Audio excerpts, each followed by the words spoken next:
ಅಥ ದ್ವಿತೀಯೋऽಧ್ಯಾಯಃ ಸಾಂಖ್ಯಯೋಗಃ.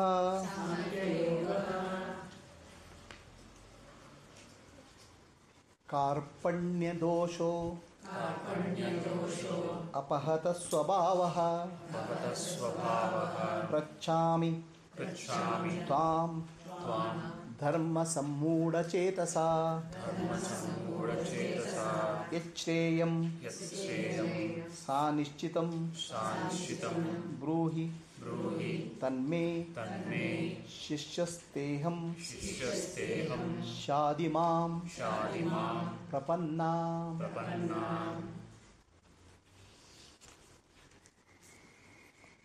ಭಗವದ್ಗೀತೆ 2ನೇ ಅಧ್ಯಾಯ ಸಾಂಖ್ಯಯೋಗ. ಸಾಂಖ್ಯಯೋಗ ಅಂದರೆ, ಸಾಂಖ್ಯ ಅಂದರೆ ಜ್ಞಾನ, ಸಾಂಖ್ಯ ಅಂದರೆ ಸನ್ಯಾಸ. ಜ್ಞಾನ ಮತ್ತು ಸನ್ಯಾಸ ಒಟ್ಟಿಗೆ ಹೋಗುತ್ತದೆ. ಆ ಸಾಂಖ್ಯಯೋಗ, ಜ್ಞಾನಯೋಗ ಅಥವಾ ಸನ್ಯಾಸ ಯೋಗದ ಬಗ್ಗೆ 2ನೇ ಅಧ್ಯಾಯದ ಹೇಳ್ತಾರೆ. ಈ 2ನೇ ಅಧ್ಯಾಯದ ವಿಶೇಷ ಏನಂದರೆ, ಭಗವದ್ಗೀತೆ ಮುಂದೆ ಎಲ್ಲ ಅಧ್ಯಾಯಗಳ ಸಾರಾಂಶ ಈ 2ನೇ ಅಧ್ಯಾಯದಲ್ಲಿದೆ. ಮುಂದೆ ಭಗವದ್ಗೀತೆಯಲ್ಲಿ ಏನೇನು ಹೇಳ್ತೇನೆ ಅನ್ನೋ ಭಗವಂತ ಏನೇನು ಹೇಳ್ತಾ ಇದ್ದಾನೆ ಅದನ್ನು ಈ 2ನೇ ಅಧ್ಯಾಯದಲ್ಲಿ ಪೂರ್ಣವಾಗಿ ಹೇಳ್ಬಿಡ್ತಾರೆ. 18ನೇ ಅಧ್ಯಾಯದಲ್ಲಿ ಕೂಡ ಪುನಃ ಭಗವಂತ ಇಡೀ ಭಗವದ್ಗೀತೆ ಸಾರಾಂಶ ಹೇಳ್ತಾರೆ. ಹಾಗಾಗ್ಬಿಟ್ಟು ಭಗವದ್ಗೀತೆ ಸಾರಾಂಶ 2 ಅಧ್ಯಾಯಗಳಲ್ಲಿದೆ. 2ನೇ ಅಧ್ಯಾಯ ಮತ್ತು 18ನೇ ಅಧ್ಯಾಯ. ಸೊ 2ನೇ ಅಧ್ಯಾಯ ಓದಿದರೆ ಭಗವದ್ಗೀತೆ ಸಾರಾಂಶ ಪೂರ್ಣವಾಗಿ ಗೊತ್ತಾಗ್ತದೆ. ಹಾಗಾಗ್ಬಿಟ್ಟು ಮುಖ್ಯವಾದ ಅಧ್ಯಾಯ. ಈ ಅಧ್ಯಾಯದ ಹೆಸರೇ ಸಾಂಖ್ಯಯೋಗ, ಅಂದರೆ ಜ್ಞಾನದಿಂದ ಸನ್ಯಾಸ. ಜ್ಞಾನಕ್ಕೂ ಸನ್ಯಾಸಕ್ಕೂ ವ್ಯತ್ಯಾಸ ಇದೆ. ಸನ್ಯಾಸವೇ ಜ್ಞಾನ, ಜ್ಞಾನವೇ ಸನ್ಯಾಸ. ಸನ್ಯಾಸ ಅಂದರೆ ಸಮ್ಯಜ್ಞಾಸ, ಅಂದರೆ ನ್ಯಾಸ ಅಂದರೆ ಇಡೋದು, ಡೆಪಾಸಿಟ್. ಆಯಿತಾ? ಬ್ಯಾಂಕಲ್ಲಿ ದುಡ್ಡಿಟ್ರೆ ನ್ಯಾಸ ಮಾಡಿದ್ರಿ ಅಂತ ಹೇಳ್ತಾರೆ. ದುಡ್ಡಿಡೋದಕ್ಕೆ ನ್ಯಾಸ ಅಂತ ಹೇಳೋದು. ಬಂಗಾರದಲ್ಲಿ ಮನಸ್ಸಿಟ್ರೆ ಅದಕ್ಕೆ ಬಂಗಾರದಲ್ಲಿ ನ್ಯಾಸ ಅಂತ ಹೇಳೋದು. ಯಾವಾಗ ಜ್ಞಾನದಲ್ಲಿ ನ್ಯಾಸ ಇಡ್ತೀರಾ ಅದು ಸನ್ಯಾಸ. ಸನ್ಯಾಸ ಅಂದರೆ ಡ್ರೆಸ್ ಅಲ್ಲ. ಯಾವಾಗ ಆತ್ಮಜ್ಞಾನದಲ್ಲಿ ನಿಮ್ಮ ಮನಸ್ಸು ಗಟ್ಟಿಯಾಗಿ ನಿಲ್ತದೆ ಅದಕ್ಕೆ ಸನ್ಯಾಸ ಅಂತ ಹೇಳೋದು. ಸನ್ಯಾಸ ನಮ್ಗೆ ಗೊತ್ತು, ಸನ್ಯಾಸ ಅಂದರೆ ಎಲ್ಲ ಬಿಡೋದು ಅಂತ. ಇದು ಬಿಡೋದು ಏನನ್ನ? ಅಜ್ಞಾನವನ್ನು ಬಿಡೋದಕ್ಕೆ ಸನ್ಯಾಸ ಅಂತ ಹೇಳೋದು. ನಾವು ಹೆಂಡತಿಯನ್ನು, ಮಕ್ಕಳನ್ನು, ಮತ್ತು ಕೆಲಸವನ್ನು ಬಿಡೋದಕ್ಕೆ ಸನ್ಯಾಸ ಅಂತ ತಿಳ್ಕೊಂಡಿದ್ದೀವಿ. ಅದಲ್ಲ, ಅದು ಅಜ್ಞಾನ ಬಿಡೋದಕ್ಕೆ ಸನ್ಯಾಸ. ಜ್ಞಾನವನ್ನು ಗಟ್ಟಿಯಾಗಿ ಹಿಡ್ಕೊಳ್ಳೋದಕ್ಕೆ ಸನ್ಯಾಸ, ಸಮ್ಯಜ್ಞಾಸ ಅಂದರೆ ಗಟ್ಟಿಯಾಗಿ ಹಿಡ್ಕೊಳ್ಳೋದಕ್ಕೆ ಸನ್ಯಾಸ ಅಂತ ಹೇಳೋದು. ಎಂಥ ಜ್ಞಾನದು? ಆತ್ಮಜ್ಞಾನ. ಸೊ ಹಾಗಾದರೆ ಸನ್ಯಾಸದ ಸಾರಾಂಶ ಏನು? ಸನ್ಯಾಸ ಅಂದರೆ ಅಜ್ಞಾನ ಬಿಡೋದು. ನಾನು ದೇಹ, ನಾನು ಮನಸ್ಸು, ನಾನು ಬುದ್ಧಿ ಅನ್ನೋದು ಬಿಡೋದ್ರೆ ಸನ್ಯಾಸ. ನಾನು ಆತ್ಮ ಅಂತ ಗಟ್ಟಿಯಾಗಿ ಹಿಡ್ಕೊಳ್ಳೋದೇ ಸನ್ಯಾಸ. ಇದೇ ಸನ್ಯಾಸ. ಸನ್ಯಾಸಕ್ಕೂ ಬಾಹ್ಯ ಬಟ್ಟೆಗೂ ಸಂಬಂಧ ಇಲ್ಲ. ಆ ಬಟ್ಟೆ ಹಾಕ್ಕೊಂಡು ಸನ್ಯಾಸ ಮಾಡೋದು ಜೀವನ ಪದ್ಧತಿ. ನಿಜವಾದ ಸನ್ಯಾಸ ಅಂದರೆ ಏನು? ದೇಹ ನಾನಲ್ಲ, ಮನಸ್ಸು ನಾನಲ್ಲ, ಬುದ್ಧಿ ನಾನಲ್ಲ, ನಾನು ಆತ್ಮಸ್ವರೂಪಿ. ಇದು ಹೇಳ್ಕೊಳ್ಳೋದು ಸನ್ಯಾಸ. ಆಯಿತು? ಸನ್ಯಾಸದ ಸಾರಾಂಶ ಏನು? ನಾನೆಂಬುದು ನಾನಲ್ಲ, ಈ ದೇಹ ಮನಬುದ್ಧಿ ನಾನಲ್ಲ, ಸಚ್ಚಿದಾನಂದಾತ್ಮ ಶಿವನಾನು ನಾನೇ, ಶಿವೋಹಂ ಶಿವೋಹಂ ಶಿವೋಹಂ. ಸನ್ಯಾಸದ 2 ಭಾಗ ಇದೆ. ಒಂದು ಬಿಡೋದು, ಇನ್ನೊಂದು ಹಿಡ್ಕೊಳ್ಳೋದು. ಬಿಡೋದೇನು? ನಾನು ದೇಹ, ನಾನು ಮನಸ್ಸು, ನಾನು ಬುದ್ಧಿಯನ್ನು, ಭ್ರಮೆಯನ್ನು ಬಿಡೋದು. ಹಿಡ್ಕೊಳ್ಳೋದೇನು? ನಾನು ಆತ್ಮ ಅಂತ ಹಿಡ್ಕೊಳ್ಳೋದು. ಅದೇ ಸನ್ಯಾಸ. ಎಲ್ಲಿವರೆಗೆ ಸನ್ಯಾಸ ತಗೊಳ್ಳೋದು ಅಲ್ಲಿವರೆಗೆ ಮುಕ್ತಿ ಇಲ್ಲ ಅಂತ ಹೇಳ್ತಾರೆ. ಆದರೆ ಆ ಸನ್ಯಾಸ ಹೇಳಿದ್ದು ಬಾಹ್ಯ ವಸ್ತ್ರಗಳಿಗೆಲ್ಲ, ಒಳಗಿನ ಜ್ಞಾನಕ್ಕೆ. ಈಗ ಅರ್ಜುನನಿಗೆ ಸಾಂಖ್ಯಯೋಗ ಅಂದರೆ ಜ್ಞಾನದ ಬಗ್ಗೆ ತಿಳುವಳಿಕೆ. ಸಾಂಖ್ಯಯೋಗ ಅಂದರೆ ಸನ್ಯಾಸದ ಬಗ್ಗೆ ತಿಳ್ಕೊಳ್ಳಿ. ಜ್ಞಾನ ಮತ್ತು ಸನ್ಯಾಸ ಎರಡೂ ಒಂದೇ. ಜ್ಞಾನ ಬೇರೆ ಅಲ್ಲ, ಸನ್ಯಾಸ ಬೇರೆ ಅಲ್ಲ. ಇದಕ್ಕೆ ಸಾಂಖ್ಯಯೋಗ ಅಂತ ಹೇಳಿ. ಅರ್ಜುನನಿಗೆ ಮನಸ್ಥಿತಿ ಕೆಟ್ಟೋಗ್ಬಿಟ್ಟಿದೆ. ನನ್ನ ಕೈ ಯುದ್ಧ ಮಾಡೋಕ್ಕಾಗಲ್ಲ ಅಂತ ಕೆಳಗಿಳಿದ್ಬಿಡ್ತಾನೆ ರಥದಿಂದ. ಕೆಳಗಿಳಿದ ಮೇಲೆ ಅವನಿಗೆ ಗೊತ್ತಾಗ್ತದೆ, ನಾನು ನನ್ನ ಗುರುಗಳನ್ನು, ನನ್ನ ಅಜ್ಜನನ್ನು ಕೊಲ್ಲಬೇಕು ಅಂತ ಭಯಪಡ್ತಾ ಇದ್ದೇನೋ ಅಲ್ಲ ನನಗೆ ಹೇಳಿತನ ಬಂದುಬಿಟ್ಟಿದೆಯೋ ಅಂತ. ಹೇಳಿತನ ಅಂದರೆ ಹೆದರಿಕೆ, ಯುದ್ಧ ಮಾಡಲಿಕ್ಕೆ ಹೆದರಿಕೆ. ಸೊ ನಮ್ಗೆ ಏನಾಗುತ್ತೆ, ಒಳಗೇನೋ ಇರ್ತದೆ, ಹೊರಗೇನೋ ಕಾರಣ ಕೊಟ್ಬಿಡ್ತದೆ. ಒಳಗಿನ ಭಾವನೆ ಬೇರೆ ಏನೋ ಇರ್ತದೆ, ಹೊರಗಿನ ಕಾರಣ ಬೇರೆ ಬಿಡ್ತದೆ. ಅವನಿಗೆ ನಿಜವಾಗ್ಲೂ ನೋಡಿದರೆ ಅರ್ಜುನಿಗೆ ಹೆದರಿಕೆ ಶುರು ಆಗ್ಬಿಟ್ಟಿದೆ ಒಳಗೆ ಯುದ್ಧ ಮಾಡಲಿಕ್ಕೆ. ಯಾಕಂದ್ರೆ ಈ ಮಹಾಯುದ್ಧದಲ್ಲಿ ಯಾರು ಬದುಕಿದ್ರೆ ಯಾರು ಸಾಯ್ತಾ ಅಂತ ಗೊತ್ತಿಲ್ಲ. ಆದರೆ ಕಾರಣ ಕೊಡೋದೇನೋ, ನಾನು ಇವ್ರನ್ನ ಕೊಂದ್ಬಿಟ್ಟು ನನ್ನ ಪಾಪ ಬರುತ್ತೆ. ಅದಕ್ಕೆ ಕಾರ್ಪಣ್ಯ ಅಂದರೆ ಹೇಳಿತನ. ಅರ್ಜುನಿಗೆ ಬಂದದ್ದು ಹೇಳಿತನ. ಕೊಟ್ಟ ಕಾರಣ ಏನು? ಮೋಹ. ಒಳಗೆ ಆದದ್ದು ಬೇರೆ, ಹೇಳೋದು ಬೇರೆ. ಹೇಳಿದ್ದೇನೋ, ನನ್ನ ಅಜ್ಜನ ಹ್ಯಾಕೆ ಕೊಲ್ಲಿ, ನನ್ನ ಗುರುಗಳನ್ನು ಹ್ಯಾಕೆ ಕೊಲ್ಲಿ, ಆ ಕೊಂದು ಪಾಪ ಹ್ಯಾಕೆ ಕಟ್ಕೊಳ್ಳಿ, ಅದಕ್ಕೋಸ್ಕರ ನಾನು ಯುದ್ಧ ಮಾಡೋಣ ಅಂತ ಹೇಳಿದೆ. ಕಡೆಗೆ ಅವನೇ ನೋಡ್ತಾನೆ, ಅವನೇ ಯೋಚನೆ ಮಾಡ್ತಾನೆ, ನಾನು ನಿಜವಾಗ್ಲೂ ಗುರುಗಳನ್ನು ಕೊಲ್ಲಬೇಕಂತ ಇದು ಬಂದಿದೆಯೋ, ಅಥವಾ ನನ್ನ ಸಂಬಂಧಿಗಳನ್ನು ಕೊಲ್ಲಬೇಕಂತ ಬಂದಿದೆಯೋ, ಅಥವಾ ನನಗೆಲ್ಲ ಒಳಗೆ ಹೇಳಿತನ ಬಂದಿಯೋ ಅಂತ. ಅವನು ನಿಜವಾಗಿ ಬಂದು ಹೇಳಿತನ. ಅರ್ಜುನ ಮಹಾಯೋದ್ಧ, ಎಷ್ಟೋ ಯುದ್ಧಗಳಲ್ಲಿ ಗೆದ್ದು ಬಂದುಬಿಟ್ಟಿದ್ದಾನೆ, ಅವನು ಸೋಲ್ಸೋರೇ ಇಲ್ಲ. ಆದರೆ ಈ ಮಹಾಭಾರತ ಯುದ್ಧ ಭಯಾನಕ ಯುದ್ಧ, ಇದರಲ್ಲಿ ಯಾರು ಬದುಕ್ತಾರೆ ಯಾರು ಸಾಯ್ತಾರೆ ಅಂತ ಗೊತ್ತಿಲ್ಲ. ಹಾಗಾಗ್ಬಿಟ್ಟು ಅರ್ಜುನ ಒಳಗೆ ಹೇಳಿತನ ಬಂದುಬಿಡಿ. ಅದಕ್ಕೆ ಕಾರ್ಪಣ್ಯ ದೋಷ ಅಂತ ಹೇಳೋದು.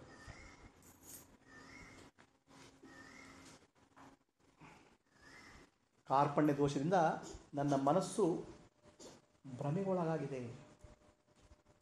ಆ ಭ್ರಮೆಯ ಮನಸ್ಸಿನಲ್ಲಿ ನನಗೆ ಧರ್ಮ ಏನು ಅಂತಲೇ ಗೊತ್ತಾಗ್ತಾ ಇಲ್ಲ ಅಂತ ಹೇಳ್ತಾನೆ. ಅದು ಸರಿ, ಒಳಗೆ ಹೇಳಿತನ ಬಂತು.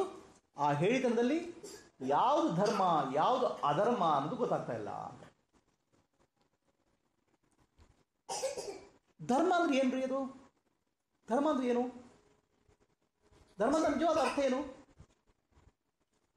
ಧಾರಯತೀತಿ ಧರ್ಮ. ಇಡೀ ವಿಶ್ವವನ್ನು ಧಾರಣೆ ಮಾಡುವುದಕ್ಕೆ ಶಕ್ತಿಗೆ ಧರ್ಮ ಅಂತ ಹೇಳೋದು. ಇಡೀ ವಿಶ್ವವನ್ನು ಯಾವುದು ಧಾರಣೆ ಮಾಡ್ತಾ ಇದೆ ಅದು ಧರ್ಮ. ಆ ಧಾರಣೆ ಮಾಡಿದ ಶಕ್ತಿಗೆ ನಾವು ನಮಸ್ಕಾರ ಮಾಡಿ ಅದರಲ್ಲಿ ಗೌರವಪೂರ್ವಕ ಕೆಲಸ ಮಾಡಿದ್ರೆ ಅದು ಕರ್ಮ, ಸರಿಯಾದ ಕರ್ಮ. ಇಡೀ ವಿಶ್ವದಲ್ಲೊಂದು ನಿಯಮ ಇದೆಯಪ್ಪ. ಸೂರ್ಯ ಚಂದ್ರ ನಕ್ಷತ್ರರು ಒಂದು ನಿಯಮಪೂರ್ವಕ ಕೆಲಸ ಮಾಡ್ತಿದ್ದಾರೆ. ಅವರು ಒಂದು ದಿವಸ ನಿಯಮ ತಪ್ಪಿಲ್ಲ. ಅಲ್ಲಿ ಯಾರು ಅಟೆಂಡೆನ್ಸ್ ಹಾಕಲ್ಲ. ಆಫೀಸಿಗೆ ಬಂದಾಗ ಅಟೆಂಡೆನ್ಸ್ ಹಾಕುವಾಗಿ ನೀವು ಇಷ್ಟೊತ್ತಿಗೆ ಬಂದಿ ಅಂತ ಅಟೆಂಡೆನ್ಸ್ ಆಗಲ್ಲ. ಅಷ್ಟು ಕರೆಕ್ಟಾಗಿ ಟೈಮಿಂಗ್ ಬರ್ತಾರೆ. ಅದು ಸೂರ್ಯ ಚಂದ್ರ ಲೆವೆಲಲ್ಲಿ. ಒಳಗೆ ಹೋದಾಗ ಅಣುಗಳು ಇದ್ದಾವೆ, ಪರಮಾಣುಗಳಿದ್ದಾವೆ, ಎಲೆಕ್ಟ್ರಾನ್ಸ್ ಇದ್ದಾವೆ, ಆಟಮ್ಸ್ ಇದ್ದಾವೆ. ಆ ಎಲೆಕ್ಟ್ರಾನ್ಸ್ ಆಟಮ್ಸ್ ಕೂಡ ಅವು ಒಂದು ದಿವಸ ದಾರಿ ತಪ್ಪಲ್ಲ, ಸರಿಯಾಗಿ ಕೆಲಸ ಮಾಡ್ತವೆ, ದಾರಿ ತಪ್ಪಿ ಹೋಗುವುದಿಲ್ಲ. ಅವ್ರಿಗೆ ಯಾರು ಹೇಳಿದ್ರು ನೀವು ಹೀಗೆ ಕೆಲಸ ಮಾಡಂತ? ಅದು ಹೋಗಿ ನಮ್ಮ ದೇಹದೊಳಗೆ ನಮ್ಮ ಹೃದಯ ಕರೆಕ್ಟಾಗಿ ಸರಿಯಾಗಿ ಬಡಿತಾ ಇದೆ, ನಮ್ಮ ಕಣ್ಣು ಸರಿಯಾಗಿ ಕೆಲಸ ಮಾಡ್ತಿದೆ, ನಮ್ಮ ಕಿವಿ ಸರಿಯಾಗಿ ಕೆಲಸ ಮಾಡ್ತಿದೆ, ನಮ್ಮ ಮಿದುಳು ಸರಿಯಾಗಿ ಕೆಲಸ ಮಾಡ್ತಿದೆ. ಅದು ನೀವು ಮಾಡಿದ್ದ? ಇದೆಲ್ಲವೂ ಧರ್ಮ. ಇಡೀ ವಿಶ್ವವನ್ನು ನಡೆಸುವ ಶಕ್ತಿಗೆ ಧರ್ಮ ಅಂತ ಹೇಳೋದು. ಆ ವಿಶ್ವವನ್ನು ಒಂದು ವ್ಯವಸ್ಥಿತವಾಗಿ ನಡೆಸುವ ಶಕ್ತಿ ಧರ್ಮ ಅಂತ ಹೇಳೋದು. ನಾವು ಹಿಂದೂ ಧರ್ಮ, ಕ್ರಿಶ್ಚಿಯನ್ ಧರ್ಮ, ಮುಸ್ಲಿಂ ಧರ್ಮ ಅಂತ ಹೇಳೋದು ತಪ್ಪು ರೀತಿ, ಅದು ಹೇಳೋ ರೀತಿ. ಧರ್ಮ ಅಂದರೆ ಇಡೀ ವಿಶ್ವವನ್ನು ಒಂದು ಸರಿಯಾಗಿ ನಡೆಸುವ ಶಕ್ತಿಗೆ ಧರ್ಮ ಅಂತ ಹೇಳೋದು. ಆ ಸರಿಯಾಗಿ ನಡೆಸುವ ಶಕ್ತಿಯಲ್ಲಿ ನಾವು ಹೇಗೆ ಭಾಗವಹಿಸಬೇಕು ಅದು ನಾವು ಸರಿಯಾಗಿ ನಾವು ಅವಾಗ ಧರ್ಮಕರ್ಮ ಮಾಡ್ತೇವೆ. ಇಲ್ದಿನೇ ನಾವು ಮಾಡ್ತೇವೆ, ಸ್ವಾರ್ಥಕ್ಕೋಸ್ಕರ ಕರ್ಮ ಮಾಡ್ತೇವೆ.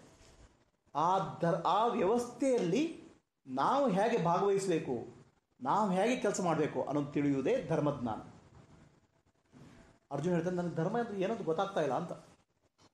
ಅಂದರೆ ನಾನು ಏನು ಮಾಡಬೇಕಂತ ಗೊತ್ತಾಗ್ತಾ ಇಲ್ಲ ಅಂತ. ನಾನು ನಿನ್ನ ಶಿಷ್ಯನಾಗಿಬಿಟ್ಟಿದ್ದೇನೆ, ದಯವಿಟ್ಟು ನನಗೆ ಮಾರ್ಗದರ್ಶನ ಮಾಡು ಅಂತ ಕೃಷ್ಣನ ಕೇಳ್ಕೊಳ್ತಾನೆ. ನೋಡಿ, ಅರ್ಜುನ ಬಂದಾಗ ಹೇಗಿದ್ದ? ಬಂದಾಗ ನಾನು ಯೋದ್ಧ, ಕೃಷ್ಣ ಸಾರಥಿ. ಆಯಿತಾ? ಕೃಷ್ಣನ ಸಂಬಂಧಿಕ ಸಾರಥಿ. ಈಗ ಅರ್ಜುನ ನಾನು ನಿನ್ನ ಶಿಷ್ಯ, ನೀನು ನನ್ನ ಗುರು ಅಂತ ಹೇಳ್ಕೊಂಡ. ಶಿಷ್ಯ ಅಂತ ನನ್ನನ್ನು ಸ್ವೀಕಾರ ಮಾಡು ಅಂತ ಕೇಳ. ನನಗೆ ಏನು ಗೊತ್ತಾಗ್ತಾ ಇಲ್ಲ, ದಾರಿ ತೋರಿಸು ಅಂತ ಕೇಳ. ಇದು ಗುರು ಶಿಷ್ಯರ ಸಂಬಂಧ ಕೂಡ. ಎಲ್ಲಿವರೆಗೆ ನನಗೇನು ಗೊತ್ತಿಲ್ಲ ಅಂತ ಗೊತ್ತಾಗೋದಿಲ್ಲವೋ ಅಲ್ಲಿವರೆಗೆ ನೀವು ಗುರುಗಳನ್ನು ಕಾಣೋದಿಲ್ಲ. ಎಲ್ಲಿವರೆಗೆ ನಿಮ್ಗೆ ನನಗೆ ಗೊತ್ತಿದೆ ಅಂತ ನೀವು ತಿರುಗಾಡ್ತಿರೋ ಅಲ್ಲಿವರೆಗೆ ನಿಮಗೆ ಗುರುಗಳ ಕಣ್ಣಿಗೆ ಕಾಣೋದೇ ಇಲ್ಲ. ಗುರುಗಳಂತ ನಮಸ್ಕಾರ ಮಾಡ್ಬೋದು, ಆದರೆ ನನಗೆಲ್ಲ ಗೊತ್ತಿದೆ ಅಂತ ತಿರುಗಾಡ್ತೀರ. ಯಾವಾಗ ನಿಮಗೆ ನನಗೆ ಗೊತ್ತಿಲ್ಲ, ನನಗೆ ಮಾರ್ಗದರ್ಶನ ಬೇಕು ಅಂತ ಗೊತ್ತಾಗ್ತದೆ, ಆವಾಗ ಗುರುಗಳನ್ನು ಹುಡುಕ್ಲಿಕ್ಕೆ ಶುರು ಮಾಡ್ತೀರ. ಎಲ್ಲಿವರೆಗೆ ನನಗೆಲ್ಲ ಗೊತ್ತಿದೆ ಅಂತ ನೀವು ತಿಳ್ಕೊಂಡಿರ್ತೀರೋ ಅಲ್ಲಿವರೆಗೆ ಗುರು ಸಿಗೋದಿಲ್ಲ ನಿಮಗೆ. ಗುರು ಸಿಕ್ಕರೂ ಗುರುವಿನ ಮಾತು ಕೇಳ್ತಾರೆ, ಈ ಕಿವಿಯಿಂದ ಕೇಳಿದ್ರೆ ಈ ಕಿವಿಯಿಂದ ಹೋಗ್ತದೆ. ಯಾವಾಗ ನನಗೆ ಗೊತ್ತಿಲ್ಲ, ನನಗೆ ತಿಳಿದುಕೊಳ್ಳಬೇಕು, ನನಗೆ ಮಾರ್ಗದರ್ಶನ ಬೇಕಂತ ಗೊತ್ತಾಗುತ್ತೋ ಆವಾಗ ಗುರುವನ್ನು ಕಾಣ್ತೀರಾ. ಎಲ್ಲಿವರೆಗೆ ನಿಮಗೆ ಗುರು ಸಿಗುವುದಿಲ್ಲ ಅಲ್ಲಿವರೆಗೆ ಆ ಮಾರ್ಗ ತೆರೆದುಕೊಳ್ಳೋದಿಲ್ಲ, ಮುಕ್ತಿಯ ಮಾರ್ಗ ತೆರೆದುಕೊಳ್ಳೋದಿಲ್ಲ. ಯಾಕಂದರೆ ನಮ್ಮ ಮನಸ್ಸು ಕಲ್ಮಶಕ್ಕೊಳಗಾಗ್ಬಿಟ್ಟಿದೆ. ಮನಸ್ಸಿನಲ್ಲಿ ಕಸ ತುಂಬಿಕೊಂಡಿದೆ. ಏನು ಕಸ? ನಾನು ದೇಹ, ನಾನು ಮನಸ್ಸು, ನಾನು ಬುದ್ಧಿ ಅನ್ನೋ ಭ್ರಮೆ, ನನ್ನದು ಅನ್ನೋ ಮೋಹ. ಈ ಮೋಹ ಎಲ್ಲಿವರೆಗೆ ನಿಮ್ಮಲ್ಲಿ ತುಂಬಿಕೊಂಡಿರ್ತದೆ ಅಲ್ಲಿವರೆಗೆ ಸ್ಪಷ್ಟವಾಗಿ ಕಾಣೋದಿಲ್ಲ. ಹಾಗಾಗ್ಬಿಟ್ಟು ಎಲ್ಲಿವರೆಗೆ ನಿಮ್ಮಲ್ಲಿ ಆ ಮೋಹ ಇದೆ ಆಗ ನೀವು ಕೂಡ ಆ ಧೃತರಾಷ್ಟ್ರರೇ. 100 ಮಕ್ಕಳು ಇರಲಿಕ್ಕಿಲ್ಲ. ಧೃತರಾಷ್ಟ್ರನ ಪಾತ್ರ ನಿಮ್ಮಲ್ಲೂ ಇದೆ ಎಲ್ಲಿವರೆಗೆ ಮೋಹ ಅನ್ನೋದು ತುಂಬಿಕೊಂಡು ಇದೆ. ಅಲ್ಲ, ಅವನಷ್ಟು ಕೆಟ್ಟದಾಗಿ ಮಾಡಲ್ಲ ನಾವು. ಮೋಹ ಅಂತ ಎಲ್ಲಿ ತುಂಬಿಕೊಂಡಿದೆ ಅಲ್ಲಿ ಧೃತರಾಷ್ಟ್ರನೇ ಆದರು. ಆಯಿತಾ? ಆ ಮೋಹದಲ್ಲಿ ಏನು ಮಾಡಬೇಕಂತ ಗೊತ್ತಾಗಲಿಲ್ಲ ಆದರೆ ನಾವು ಅರ್ಜುನ ಆಗ್ಬಿಟ್ವಿ. ಧೃತರಾಷ್ಟ್ರ ಏನು ಮಾಡೋಕ್ಕೆ ಹೋಗೋದಿಲ್ಲ, ಅರ್ಜುನ ಏನೋ ಮಾಡ್ಲಿಕ್ಕೆ ಹೋಗ್ತದೆ, ಮತ್ತು ಏನು ಮಾಡಬೇಕಂತ ಗೊತ್ತಿಲ್ಲ ಅವನಿಗೆ. ಧೃತರಾಷ್ಟ್ರ ಏನೂ ಮಾಡ್ತಾ ಇಲ್ಲ, ಆ ಮಾಡ್ತಾ ಇರೋದಕ್ಕೆ ಅವನಿಗೆ ಧರ್ಮ ಕಾಣೋದಿಲ್ಲ. ಅರ್ಜುನ ಏನೋ ಮಾಡ್ಲಿಕ್ಕೆ ಹೋಗ್ತಾ ಇದ್ದಾನೆ, ಆದರೆ ಮೋಹದಿಂದ ಅವನಿಗೆ ಧರ್ಮದ ಜ್ಞಾನ ಬರ್ತಾ ಇಲ್ಲ. ಸೊ ಹಾಗಾಗಿಬಿಟ್ಟು ಆ ಅರ್ಜುನ ಮತ್ತು ಧೃತರಾಷ್ಟ್ರನ ಪರಿಸ್ಥಿತಿ ನಮ್ಮದು ಕೂಡ. ಆದರೆ ಪಾಪ ಧೃತರಾಷ್ಟ್ರ ಹೊರಗೆ ಬರಲಿಲ್ಲ, ಅರ್ಜುನ ಹೊರಗೆ ಬಂದ. ಆಯಿತಾ? ಅವನು ಕೇಳ್ಕೊಂಡ ಭಗವಂತನ ಹತ್ರ, ನೀನು ಗುರು ಆಗು, ನಾನು ನಿನ್ನ ಶಿಷ್ಯನಾಗ್ತೇನೆ ಅಂತ. ಎಲ್ಲಿವರೆಗೆ ಆ ಗುರುವಿಗೆ ಶರಣಾಗುವುದಿಲ್ಲೋ ಅಲ್ಲಿವರೆಗೆ ಆತ್ಮಜ್ಞಾನ ತೆಗೆದುಕೊಳ್ಳೋದಿಲ್ಲ. ಇದನ್ನು ಅರ್ಜುನ ಈ ಭಗವದ್ಗೀತೆ ಈ ಶ್ಲೋಕದ ಮೂಲಕ ನಮಗೆ ಏನು ಹೇಳ್ತಾನೆ? ಮೊದಲನೇದು, ನಮ್ಮ ಎಲ್ಲ ದುಃಖಕ್ಕೆ ಕಾರಣ ಮೋಹ. ಆ ಮೋಹದಿಂದ ಮನಸ್ಸು ಕಲ್ಮಶಗೊಳ್ತದೆ. ಕಲ್ಮಶಗೊಂಡಾಗ ನಮಗೆ ಯಾವ ಧರ್ಮ ಅಂತ ಗೊತ್ತಾಗೋದಿಲ್ಲ. ನಾವು ಅಧರ್ಮವನ್ನು ಧರ್ಮ ಅಂತ ತಿಳ್ಕೊಂಡು ಜೀವನ ಮಾಡ್ತೇವೆ. ಸರಿಯಾದ ಧರ್ಮ ಯಾವ ಬೇಕು ಅಂತ ತಿಳಬೇಕಾದ್ರೆ ಒಬ್ಬ ಗುರು ಬೇಕು. ಎಂಥ ಗುರು ಬೇಕು? ಶ್ರೇಷ್ಠವಾದ ಗುರು ಬೇಕು. ಯಾವ್ಯಾವುದು ಗುರು ಅಲ್ಲ, ಶ್ರೀಕೃಷ್ಣ ಪರಮಾತ್ಮ ಅಂತ ಶ್ರೇಷ್ಠವಾದ ಗುರು ಬೇಕು. ಆ ಗುರುವಿಂದ ಬಂದ ಜ್ಞಾನ ಬೇಕು. ನಮ್ಮ ಅದೃಷ್ಟ ಏನಂದರೆ ಅಂಥ ಶ್ರೇಷ್ಠವಾದ ಪರಮಾತ್ಮನೇ ಆಗಿರುವ, ಭಗವಂತನೇ ಆಗಿರುವ ಶ್ರೀಕೃಷ್ಣ ಅರ್ಜುನನ ಮೂಲಕ ನಮಗೆ ಆ ಜ್ಞಾನವನ್ನು ಕೊಡ್ತಾ ಇದ್ದಾನೆ. ನಾವು ಕೇಳಿಲ್ಲ, ಹೋಗಪ್ಪ ಭಗವಂತ ನಮ್ಗೆ ಕೊಡು ಅಂತ ಕೇಳಿಲ್ಲ, ನಮ್ಮ ಮೋಹ ಇದೆ ಅಂತ ಕೇಳಿಲ್ಲ, ನಮಗೇನು ಧರ್ಮ ಅಧರ್ಮ ಅಂತ ಗೊತ್ತಾಗಿಲ್ಲ. ಆದರೂ ಪಾಪ ನಮ್ಮ ಮೇಲೆ ಕರುಣೆಯಿಂದ ಕೇಳ್ಕೊಳ್ರಪ್ಪ ಅಂತ ಅರ್ಜುನನ್ನ ಒಂದು ಸೀನ್ನಲ್ಲಿಟ್ಟು ಹೇಳ್ತಾ ಇರೋದು ನಿಮಗೆ, ಅರ್ಜುನಿಗಲ್ಲ ಅದು. ನಿಜವಾದ ಜ್ಞಾನ ಅಂದ್ರೇನು, ನಿಜವಾದ ಧರ್ಮ ಅಂದರೆ ಏನು ಅಂತ ಶ್ರೀಕೃಷ್ಣ ಹೇಳ್ತಾ ಇರೋದು ನಿಮಗೆ, ಅರ್ಜುನನ ಮೂಲಕ. ಅರ್ಜುನ ಒಂದು ಪೋಸ್ಟ್ ಬಾಕ್ಸ್. ಅರ್ಜುನ ನಮ್ಮ ಸ್ವರೂಪ, ನಮ್ಮ ರೂಪ, ಮನುಷ್ಯನ ರೂಪ. ಅವನು ಹೇಗೆ ಹೇಳ್ತಾನೆ, ಅವನೇನು ಮಾಡ್ತಾನೆ? ಒಬ್ಬ ಆ ಧರ್ಮ ಮತ್ತು ಜ್ಞಾನವನ್ನು ಪಡಿಬೇಕಾದ್ರೆ ಹೇಗೆ ಇರಬೇಕು ಅನ್ನೋದನ್ನು ಈ ಶ್ಲೋಕದಲ್ಲಿ ಹೇಳ್ಕೊಡ್ತಾನೆ. ನನಗೇನು ಗೊತ್ತಿಲ್ಲ, ಏನು ಗೊತ್ತಾಗ್ತಾ ಇಲ್ಲ, ದಯವಿಟ್ಟು ಮಾರ್ಗದರ್ಶನ ಮಾಡಿ ಅಂತ ಆ ಗುರುವಿನ ಹತ್ರ ಪ್ರಾರ್ಥನೆ ಮಾಡಿ. ಇದು ಭಗವದ್ಗೀತೆಯ 7ನೇ ಶ್ಲೋಕ, 2ನೇ ಅಧ್ಯಾಯದ 7ನೇ ಶ್ಲೋಕ.